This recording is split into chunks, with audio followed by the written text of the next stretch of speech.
Hello and welcome, Magic lovers. So this is my Tachiova deck. I've been playing this quite a bit. I made this deck and then I've been tweaking it and adjusting the cards, and then I just recently took it to a league.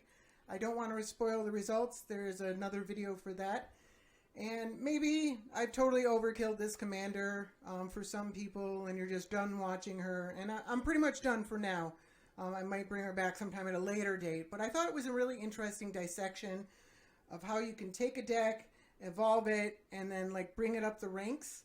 But there were some interesting things that I ran into in the process. So I'd like to talk about the difference between casual and competitive 1v1 commander right now. Because I think there's a really, a giant chasm between them. So I've been playing a lot of casual commander recently.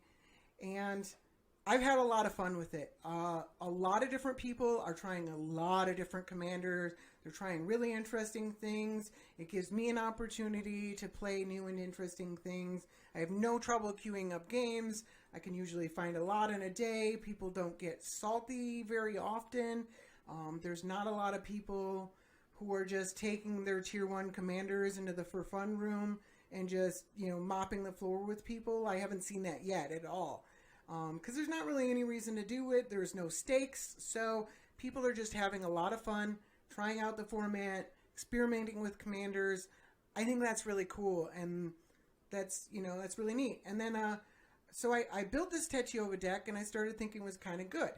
And I knew I had a pretty good feeling it's not going to be super competitive because it does depend quite a bit on its commander. But I just wanted to try it out and see.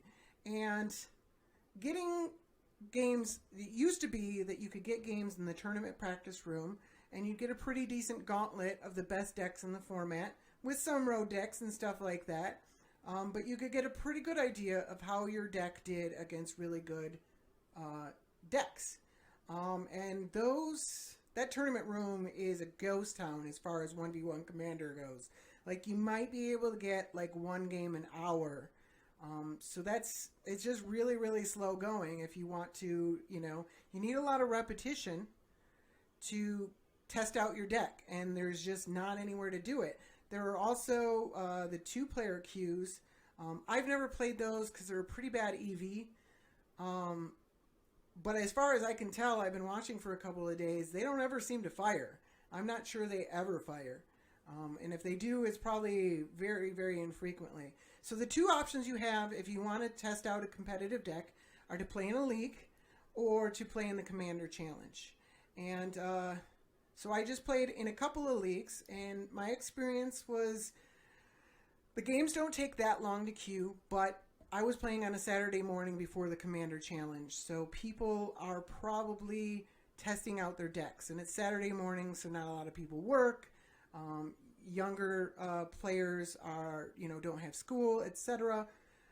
So even then, on probably one of the best days, except maybe Friday night, to take out a league, I played against 4 different players in 10 games. I kept getting queued against the same players over and over again. I played against the same Leovold deck 3 times in a row, which is miserable because this deck does not perform well against Leovold. And I played against the same Yisun deck 4 times, not in a row. And then I got 2 other decks that I played against. The fact that you have to, it would only take 5 minutes to queue up a game most of the time.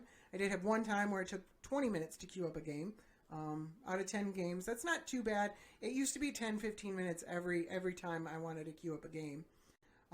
But the fact that you have to wait 10 or 15 minutes before even starting to queue up a game, if you want to make sure, or try to make sure, you might still get queued up against the same opponent, but if you want to try to not get queued up, if you just click, queue up another game, there's a really good chance you're going to get queued up against the same opponent, and you might not want that.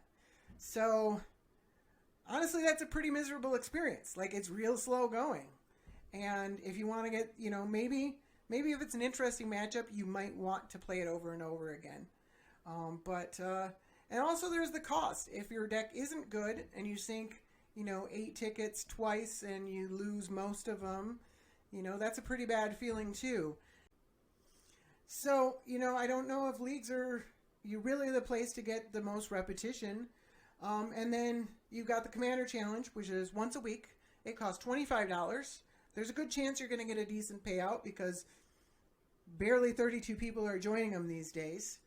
And, so you probably got to win 3 out of 6 games or something like that, or 3 out of 5 games in order to get a decent payout in those. You might even be able to just win 2, because there's not many players playing it right now. And you just have to top 32. But, the $25 initial cost is pretty high.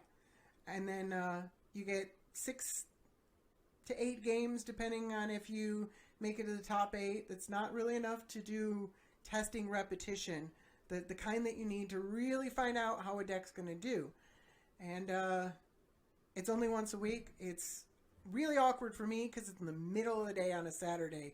In my time zone, it's 2 p.m., and it doesn't play league style, like you have to wait between rounds. So it basically takes away your whole Saturday if you want to play. So the only time I've ever done that is when there was a literal hurricane. Well, it was a tropical storm in this area, and I didn't want to leave the house the whole Saturday anyways. And I've never ever had a chance to actually play in one of those Commander challenges because the timing's really awkward for me. And I know if they did it earlier, then it'd be even earlier for the Pacific time. But it just eats up my whole Saturday, and I never want to do that.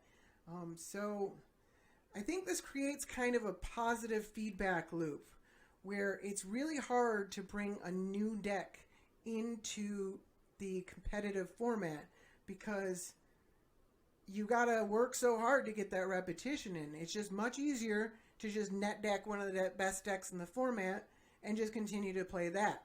And I think that's where the most reward is and everything like that. And I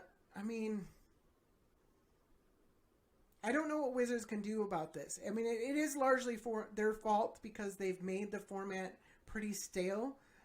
Them not responding to the partner plague for so long and then actually issuing a set of bannings that hurt every deck but the partner decks. And then they just created like this miserable format that nobody wanted to play. And now, the new unbannings are interesting.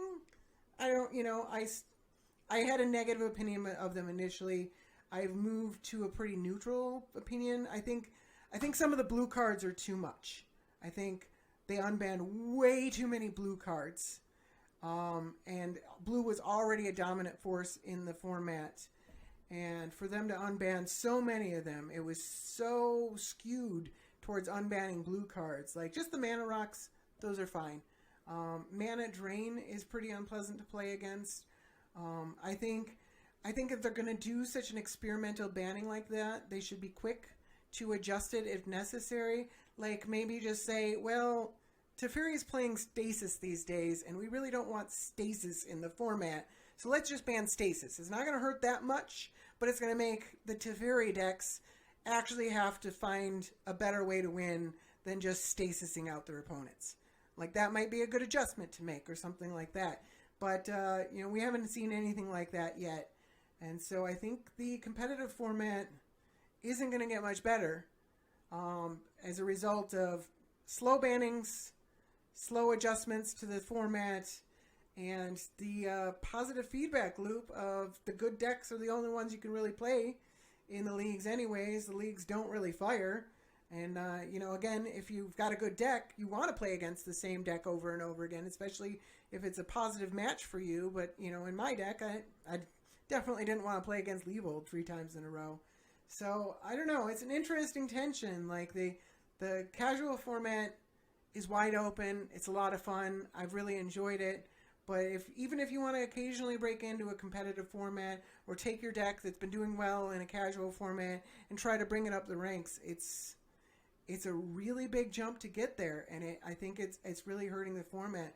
Honestly, I think the best thing they could do would be to turn the format back over to a third party, like the Dual Commander or something like that. Dual Commander still has a pretty vibrant following. There's a lot of people that play. I think they've found themselves a decent enough, they make adjustments from time to time, but a decent enough ban list you know, and the starting life totals and everything like that. I think that's worked out pretty well for them, and I think Magic plays lip service to caring about the format. Wizards of the Coast, they play lip service to caring about the format, but they don't actually do enough to make sure the format stays positive for the players that are playing in it. You know, it might be a positive experience for the players, the grinders, but for the people that aren't just like hardcore grinders, you know, that's where that chasm is. Like everybody else just gets pushed down to casual, and it might be fun for even some of those players, you know, like me. I mean, I prefer casual, but every once in a while I like to try out competitive, and if I get a good deck list, I might want to try that out and see how it does. But it's so hard to make that jump. So I don't know.